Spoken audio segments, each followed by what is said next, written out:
solar winds swept clean this planet 4.5 billion years ago. Earth thrived. Its natural elements helped it to flourish, and its bounty was for all to share.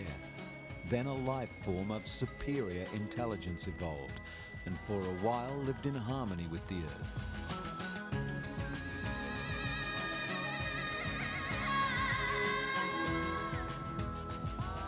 But paradise has been put into jeopardy. The motives are irrelevant. The consequences, severe.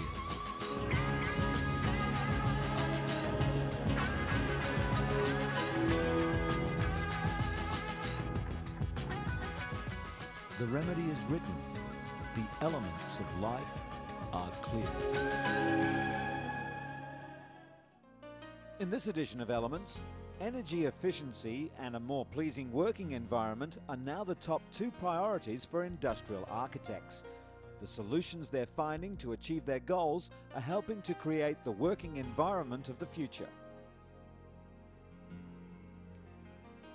An improved vaccine for foot and mouth disease is at least 3 years away, say US government research scientists working on a remote island off New York. In the meantime, they're bracing themselves for an outbreak of the dreaded livestock disease that's hit Europe. We highlight the role of astronauts as high-flying cameramen and photographers.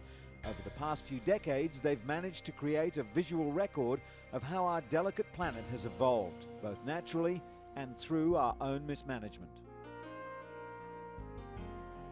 An attempt to build a better mobile phone has somehow led to the development of a cheap life-saving landmine detector, which doesn't need batteries. The design has won the prestigious World Aware Business Award for the assistance it provides to developing countries.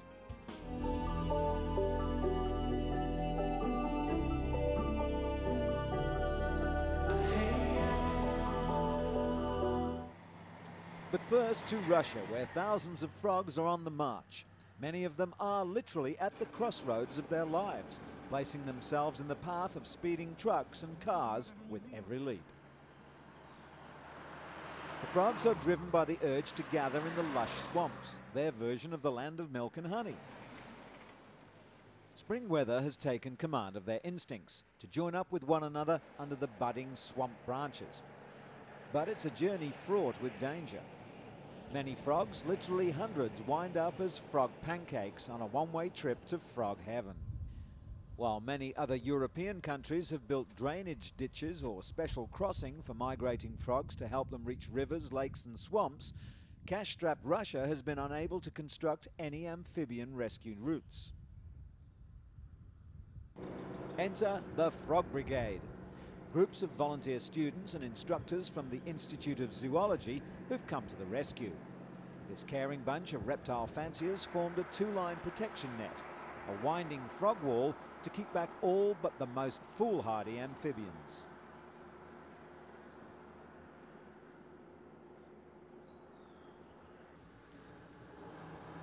The Frog Brigade then scoop up the slippery creatures and carry buckets full of them across the highway, where they're set free at the Promised Land, otherwise known as a swamp.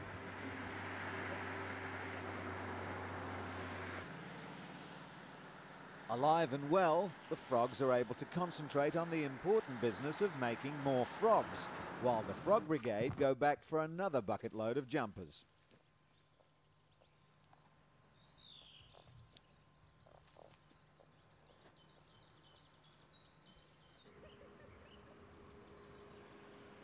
At dusk, the dedicated members of Russia's Frog Brigade return to their campsite along the roadside.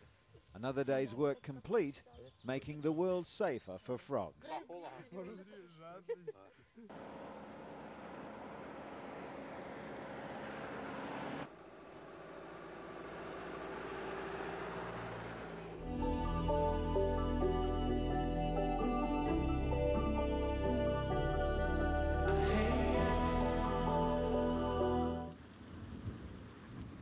An hour's drive from London is the European headquarters of Electronic Arts, one of the world's leading interactive entertainment software companies.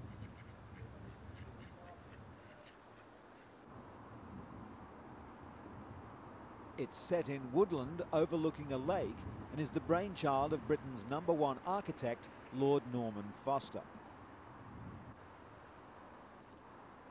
The new £20 million premises, which opened in June 2000, is a shining example of how a spectacular modern structure can sit comfortably in the heart of the English countryside. A 3.5-storey wall of curved glass forms the front of the building, maximising the benefits of natural light, while a state-of-the-art ventilation system keeps the temperature inside at a comfortable level. The campus, as it's now affectionately known to staff, has redefined working practices. Creating an environment where all employees are made to feel equal was a key element of Foster's brief. Staff are encouraged to play games during working hours or discuss issues over a coffee or a beer. The atmosphere is very relaxed. On the first 2 floors, a mixture of studio and publishing staff work in open-plan offices. Each individual has control over the heating and lighting for their own personal workspace. Electronic Arts believe that design elements like these are responsible for cutting down on sick building syndrome, the illness caused by working in poor conditions. A traditional English proverb suggests that all work and no play makes Jack a dull boy. Here at Electronic Arts, they work and play. The company develops and publishes many of Europe's most popular video games based on the world's major sports. The sports bar reflects those prized products, and after a night in the bar, what better way to shed those extra pounds than with a workout in the company gym.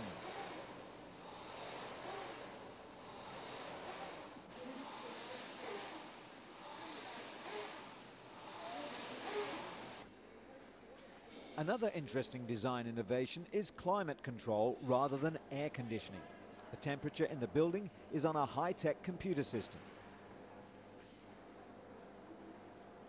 The windows and blinds open and close automatically depending on the temperature in the building to make sure the right levels exist throughout.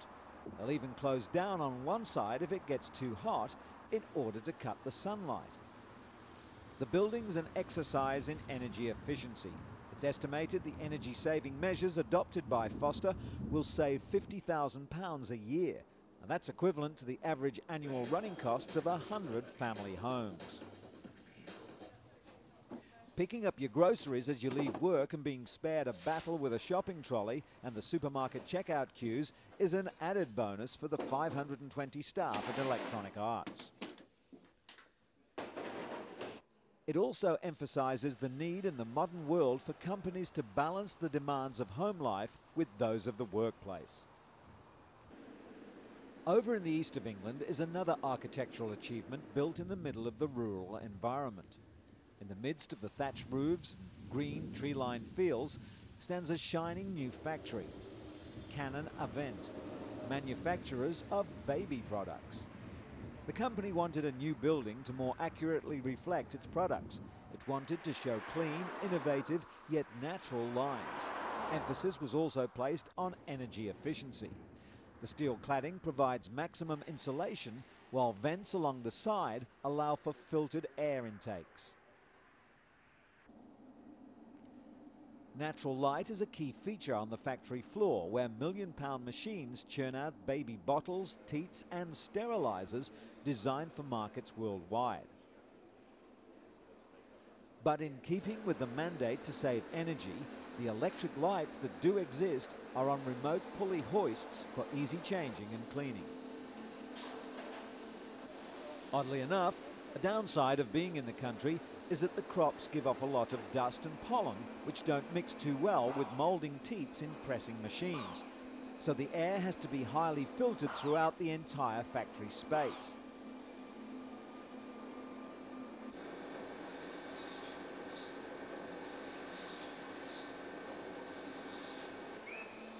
The factory has also been designed to allow for maximum flexibility.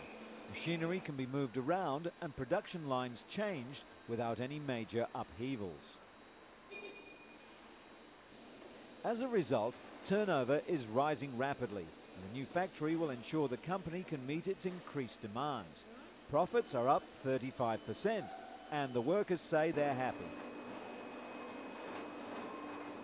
Every 3 seconds, another vacuum-packed bottle made of silicone trundles along the conveyor belt to be stamped with the event logo. And somewhere in the world, another baby is tucking into its regular feed from one of these very bottles, produced in the most modern of factories. The trend toward designer factories for designer products is leading to an architectural revolution which will ultimately benefit the working environment of the 21st century.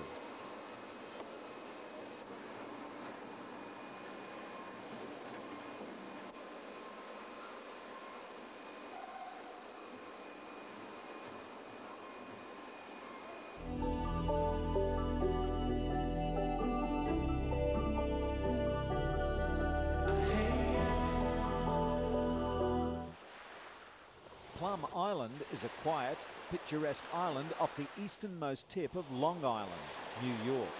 But for the American researchers working on a vaccine for foot and mouth disease, it's the front line of a war against a virus that the United States hopes will never return to its shores.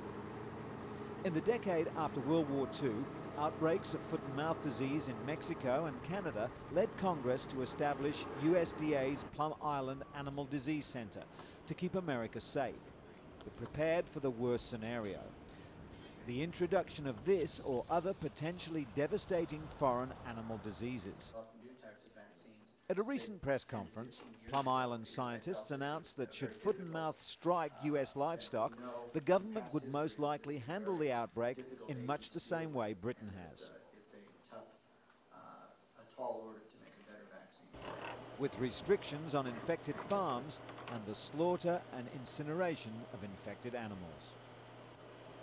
Microbiologist Peter Mason, head of the US Department of Agriculture's Foot and Mouth Research Center, said that veterinarians still needed a vaccine that acted faster and also made it possible to pinpoint the difference between vaccinated animals and animals infected with the virus.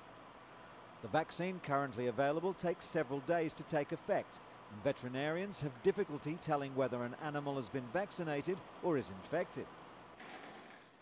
Speaking from the Plum Island Center, Mason said it may be at least 3 years down the line before the products they're trying to develop should be ready. According to veterinarian Thomas McKenna, head of the Plum Island Foreign Animal Disease Eradication effort, the center is at a heightened state of alert due to the crisis overseas. Britain, one of America's closest trading partners, has been gripped by a crippling epidemic of foot and mouth disease that's devastated the farming community, damaged tourism, and forced Prime Minister Tony Blair to postpone parliamentary elections.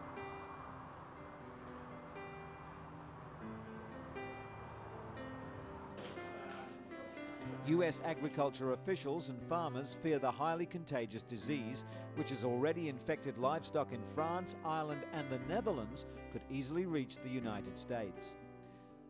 The centre's director, David Huxall, explained that the virus can be transported on clothing and carried by the wind. And with the United Kingdom, one of America's closest allies, just 5 hours away by plane, plenty of opportunity exists for the virus to accidentally arrive and begin to spread. Based on government estimates, an outbreak of foot and mouth would cost the United States about $20 billion in lost trade and shrink the $11.5 billion export market in countries free of the disease. Here at Plum Island, 120 miles east of New York City, scientists are ensuring the dreaded scenario never occurs.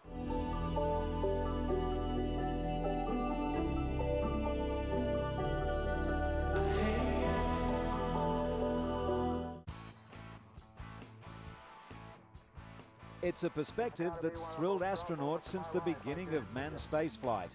And for the past 3 decades, crews have looked back in wonder from this unique vantage point, while generating a variety of Earth imagery. Produced with motion picture and still cameras, as well as the shuttle's onboard video system, these images provide a visual record of how our planet is changing over time. And along with satellite data, it offers scientists in a number of disciplines a significant research tool. Oceanographers can look at currents from the right position with respect to sun angles. Detailed cloud patterns are captured for meteorologists, and geologists can see large areas with very high photographic resolution. This, for example, is a satellite image of San Francisco showing its fault lines. Astronauts begin training in Earth observations when they enter the space program, so that by the time they fly, they're thoroughly familiar with the science of photographic techniques involved in the effort.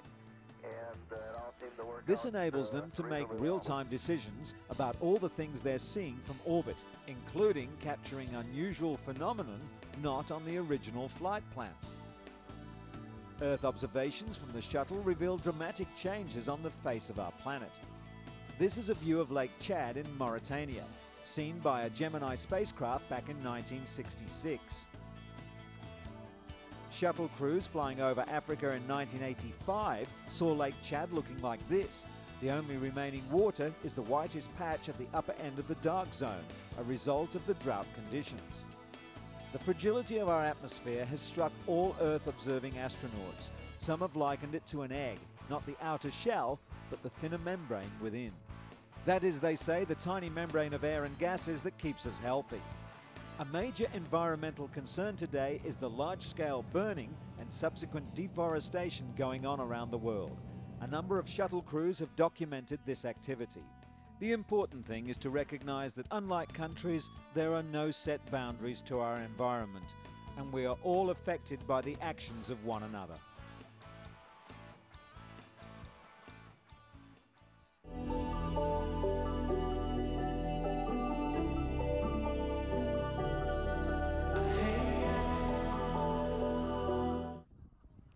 Kites of all sizes, colours and designs, from frigates to dragonflies and from boxes to cylinders, filled Washington skies from the Capitol to the Lincoln Memorial. The Smithsonian Institute has sponsored the Kite Festival for the past 35 years, ever since aviation pioneer Paul E. Garber gained federal approval to fly kites on the parkland. Wind whipped the flags around the Washington Monument to a frenzy. But for the estimated 15,000 people who turned out to fly their kites, the weather was perfect. Another successful negotiation. Historians think that kites have been around for at least 2,000 years, possibly longer, and we're still fascinated by them.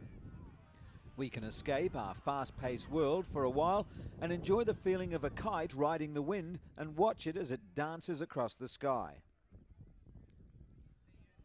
One man brought his power kite, a parachute-sized sailor that required a harness to control in the strong gales. His acrobatics pulled in a large crowd, even though the gusty conditions made his work difficult. Wind speeds of around 8 miles an hour are ideal, he said, but at 20 miles an hour, you're way overpowered. Serious-minded flyers gathered at the competition site. One Chinese man walked away with first-place medals in 5 different categories. Visiting Washington for his son's graduation, Ji Hua Sun learned of the festival only the day before. That gave him enough time to assemble his 15-meter-long kite, the parts of which he'd brought in his luggage just in case.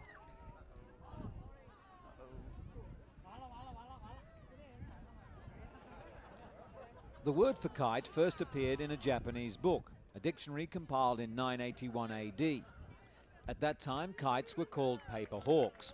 Historians think that kites may have been a part of religious festivals introduced to Japan by Buddhist priests from China and Korea. Kite doctors, organized by the Smithsonian Institute, were on hand to perform minor surgery and dispense kite flying advice.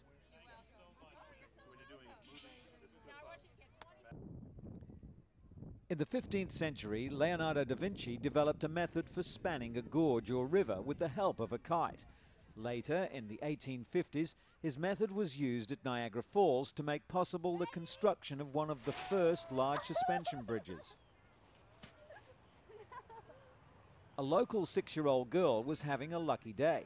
She picked up an abandoned geometrical kite and proved to be a natural.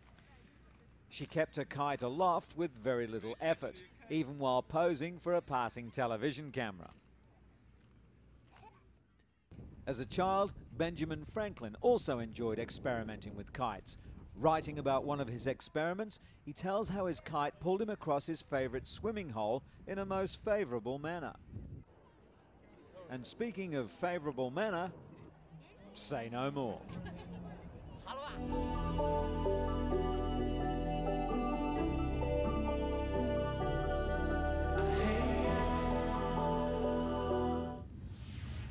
Mobile phones were one of the most popular Christmas gifts received last year.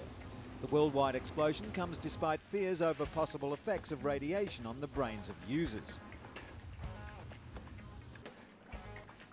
Electronic engineers at Warwick University have designed an aerial for mobile phones that directs radiation away from the head. Apart from removing the theoretical health risk, they hope it will make mobiles more efficient. The heart of the system is a device for focusing radio waves. Eventually, the researchers hope to reduce the antenna to the size of this small diode. The team has found that radiation from a mobile phone can travel round the frames of metal spectacles and enter the brain through the eyes. They've even picked up a signal on the opposite side of the head from the phone. But aside from avoiding any possible health risk, redirecting the signal will make the phone more efficient. Power previously sent towards the head could be used to increase the phone's talk time or reduce the battery size. 4 of the major mobile phone companies are already in negotiation with the university over putting the directional aerial into their phones. The first models are expected to be on the market very soon.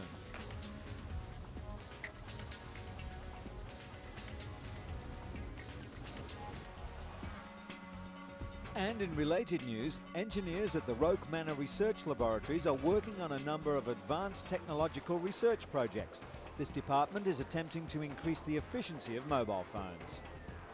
The company specialises in the development of very low power consumption radio circuitry, which has been used with spectacular success in this new mine detector.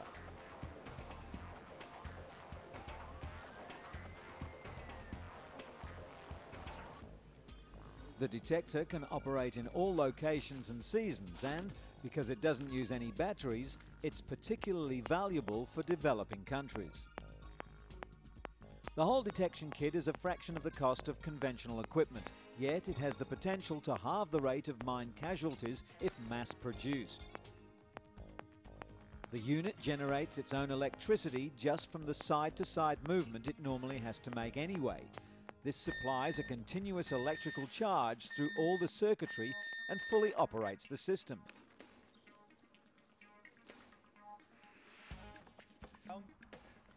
Mine clearance is an absolute priority for many countries, and this new detector can help restore daily life to normal in years rather than decades.